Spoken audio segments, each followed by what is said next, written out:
حضرت علی شیر خدا، فجر کا وقت تھا، ہاتھ میں چھڑی پکڑی تھی، 63 سال عمر مبارک تھی، کوفے کی جامع مسجد میں نماز پڑھانے آ رہے تھے۔ ہر دروازے پہ دستک دیتے، اٹھو الصلاۃ خیر من النوم۔ رستے میں حضرت علی لوگوں کو جگاتے جگاتے آئے۔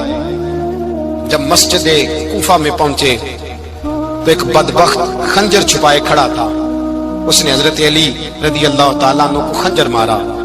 وہ دوستانہ جو 10 سال کی عمر میں شروع ہوا تھا، جب شیر خدا کو خنجر لگا تو پتہ لفظ کیا تھے؟ فزت برب الکعبہ، لوگوں رب کعبہ کی قسم میں کامیاب ہو گیا، میری زندگی دین کے کام آ گئی، میں کامیاب ہو گیا۔ حضرت علی کی داڑھی ساری لہو سے بھر گئی۔ حضرت شیر خدا فرمایا کرتے تھے، ایک دفعہ میں بڑا بیمار ہوا، میرے سے اٹھ کے کھڑا نہیں ہوا جاتا تھا، حضور تیمارداری کرنے آئے تو میں نے کہا یا رسول اللہ پتہ نہیں بچوں گا کہ نہیں۔ حضور نے فرمایا علی نہیں، تو اس وقت دنیا سے جائے گا جب تیری داڑھی لہو سے رنگین ہو جائے گی۔ شیر خدا کہتے ہیں جب زخم لگا تو میں نے نیچے جھکا کر دیکھا تو داڑھی لہو سے بھری ہوئی ہے، میں نے کہا بس وہی کامیاب ہو گیا۔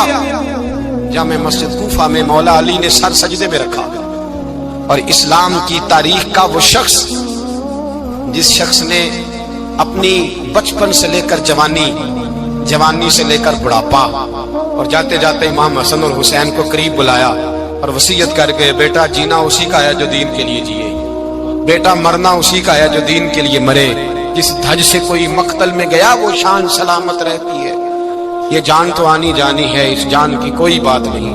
حضرت شیر خدا کرم اللہ تعالی وجہ الکریم خاتم الخلفاء تھے، ان پر خلافت اسلامیہ ختم ہوئی۔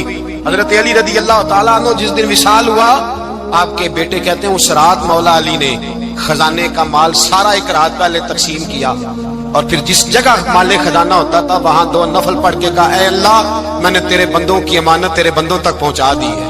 زندگی دین کے نام کر کے وہ شیر رخصت ہوئے۔ 21 رمضان المبارک کی شام ڈھلی تو حضرت علی المرتضی شیر خدا رخصت ہوئے۔ صحابہ کہتے ہیں مدینے میں کوہرام مچا، بغداد کی گلیاں سونی ہوئی، کوفے کے لوگ تڑپے، مکے میں بھی لوگوں نے دعائیں مانگی۔ وہ سورج اس انداز میں دنیا سے گیا کہ اس کی روشنی قیامت تک باقی رہے گی، اس کا اجالا قیامت تک چمکتا رہے گا۔ حضرت علی کا نام آج خودداری کی علامت ہے، حضرت علی کا نام ایمان کی علامت ہے۔ مولا علی کے نام کا نعرہ لگتا ہے تو سینوں میں خون دوڑتا ہے، طاقتیں بیدار ہوتی ہیں، روحیں بیدار ہوتی ہیں۔ حضرت علی کثرت سے نماز پڑھتے، کثرت سے روزے رکھتے، کثرت سے عبادت کرتے۔ حج تو اتنا محبوب تھا، ہر سال حج کرنے جاتے، ہر سال حج کرتے۔ حضرت مولا علی شیر خدا رضی اللہ تعالیٰ عنہ کا عالم یہ تھا کہ باوجود غربت کے، باوجود غریبی کے، گھر میں کوئی شے، اور یہ جان بوجھ کے غربت اختیار کی تھی ورنہ تو مالک تھے کون ہے، باوجود فقر اختیاری کے حضرت علی رضی اللہ تعالیٰ عنہ کے دروازے سے خالی کوئی نہیں جاتا تھا۔ ایک سائل مسجد میں مانگنے آ گیا، مسجد میں مانگنے آ گیا تو حضرت علی نماز پڑھ رہے تھے۔ ایک طرف حال یہ ہے کہ حضرت علی کو تیر لگ گیا، ایک جنگ میں 2-3 تیر لگ گئے تو حکیم کہنے لگے حضرت آپ کو درخت کے ساتھ باندھیں گے پھر تیر نکالیں گے ورنہ تو آپ بڑا تڑپیں گے۔ حضرت علی فرمانے لگے ضرورت ہی کوئی نہیں، جب میں نماز کی نیت باندھوں تو نکال لینا، مجھے پتہ بھی نہیں چلے گا۔ ایک طرف حال یہ ہے، ایک طرف، اور دوسری جانب کیا حال ہے؟ ایک مانگنے والا فقیر مدینے آیا تو صحابہ اپنی نمازیں پڑھ رہے تھے، حضرت علی بھی نماز میں تھے، نماز میں ہی رب کے بندوں کا خیال آ گیا۔ حضور کی حدیث میں نے سنائی تھی نا، نبی پاک فرماتے ہیں میں اللہ کی نماز پڑھ رہا ہوتا ہوں پر بوڑھے کا خیال آتا ہے تو نماز چھوٹی کر دیتا ہوں، بیمار کا خیال آتا ہے تو چھوٹی۔ حضرت علی کہتے ہیں مسجد میں آ کے پکارا تو میں نے سلام بھی پھیرنے کا انتظار نہیں کیا، میرے پاس چاندی کی انگوٹھی تھی، میں نے فوراً اتاری اور نماز کے دوران ہی میں نے اس کی جانب پھینک دی۔ فرماتے ہیں اس سائل نے جا کے حضور کو بتایا حضور آج میں مسجد میں گیا ہوں، سب نماز پڑھ رہے تھے، کچھ ملا نہیں۔ حضور نے فرمایا وہاں علی نہیں تھے؟ حضور تھے۔ فرمایا میرے کچھ ملا؟ کہا حضور اس نے تو نماز پڑھتے پڑھتے بھی سخاوت کر دی ہے، نماز پڑھتے پڑھتے بھی سخاوت کر دی۔ مالا والے سخی نہیں ہوندے، کون پیسے والے سخی؟ میں نہیں دیا کھا، میاں صاحب کہہ رہے ہیں مالا والے سخی نہیں ہوندے، تے سخیاں مال نہیں ہوندا، ایتھے اوتھے دعا جہان نہیں، سخی کنگال نہیں ہوتا۔ نبی پاک نے فرمایا جس کی جیب میں پیسے ہیں وہ سخی نہیں ہوتا، جس کا دل بڑا ہے وہ سخی ہوتا ہے۔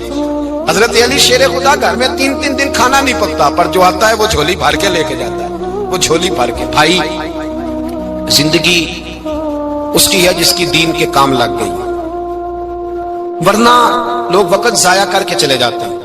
پیسہ کمانا، دولت کمانا، رزق حلال کمانا عبادت ہے، اور اس کو دین ایمان بنا لینا حسن نہیں زندگی کا. لوگ اپنا آپ ضائع کر دیتے ہیں. اپنا آپ ضائع نہ کرو. شیر خدا کا محل کوئی نہیں تھا، پر لگتا ہے ساری کائنات شیر خدا کی جاگیر ہے. حضرت علی رضی اللہ تعالیٰ عنہ کا بینک بیلنس نہیں تھا، لیکن آج اگر اللہ کسی کو نور بصیرت دے تو وہ اٹھ کے دیکھے کائنات میں جتنا کچھ بھی ہے آج پورے عالم دنیا میں، عالم اسلام میں حضرت علی کا ہی ذکر ہو رہا. پوری دنیا حضرت علی کا. پھر اللہ نے فہم دیا، بصیرت دی. حضرت علی کو اللہ نے علم دیا. بہت بڑے عالم تھے حضرت علی، بہت بڑے. حضرت سیدنا عمر فاروق رضی اللہ تعالیٰ عنہ فرماتے ہیں اگر ہمارے درمیان علی نہ ہوتے ہم ہلاک ہو جاتے. جہاں کوئی مسئلہ بنتا شیر خدا اس مسئلے کو حل کرتے. بلکہ حضور نے فرمایا میں علم کا شہر ہوں، علی اس کا دروازہ ہے. حضرت جبریل امین علیہ السلام آئے انسانی شکل میں، حضرت علی کے سامنے کھڑے ہو کے کہنے لگے علی سنا ہے آپ شہر علم کے دروازے ہیں. حضرت علی کہنے لگے میں نے نہیں کہا، یہ تو میرے رسول نے کرم فرمایا ہے. کہنے لگے چلو بتاؤ جبریل اس وقت کہاں ہے. حضرت علی نے اوپر دیکھا، نیچے دیکھا، دائیں بائیں آگے پیچھے دیکھا. فرمانے لگے نہ تو اس وقت 7 آسمانوں پہ ہے، نہ 7 زمینوں پہ ہے، نہ مشرق مغرب شمال اور جنوب میں ہے. فرمانے لگے یا تو جبریل ہے یا میں جبریل، ایک ہے دونوں میں سے. تو حضرت جبریل کہنے لگے علی سچ کا ہے مصطفیٰ نے، تو واقعہ علم کا دروازہ ہے. تو علی ہے، جبریل تو میں ہی ہوں، میں ہی ہوں جبریل. یہ ان کے علم کی وسعت، یہ ان کی حکمت اور دانائی کی وسعت. یہ اور یہ کہاں یہ جو فہم و فراست ہے نا میرے بھائی، یہ کتابیں پڑھنے سے زیادہ نہیں آتی. کتابیں رہنمائی کرتی ہیں. فہم و فراست پرہیزگاری سے آتی ہے. اللہ فرماتا ہے یا ایھا الذین آمنوا ان تتقوا اللہ یجعل لکم فرقان. اگر تم اللہ سے ڈرو گے تو اللہ تمہیں بصیرت کا نور عطا فرمائے، باطن کی آنکھیں دے دیتا ہے. جب بندہ اللہ امام مالک سے کسی نے کہا تھا حضور میرا حافظہ کمزور ہو گیا، تو فرمایا گناہ کرنے چھوڑ دے. علم اللہ کا نور ہے، گناہ گاروں کو نہیں دیا جاتا. تیرے ذہن کے اندر جب وسوسے بسیں گے تو اللہ کا نور کیسے آئے گا. حضرت علی کی زندگی مشعل راہ ہے، اس کو اپنائیں. حضرت علی کا سجدوں سے پیار ہے، سخاوتوں سے پیار ہے، عبادتوں سے پیار ہے، جہاد سے پیار ہے، ان کا مہمان نوازی سے پیار ہے، ان کا گرمی کے روزے سے پیار ہے.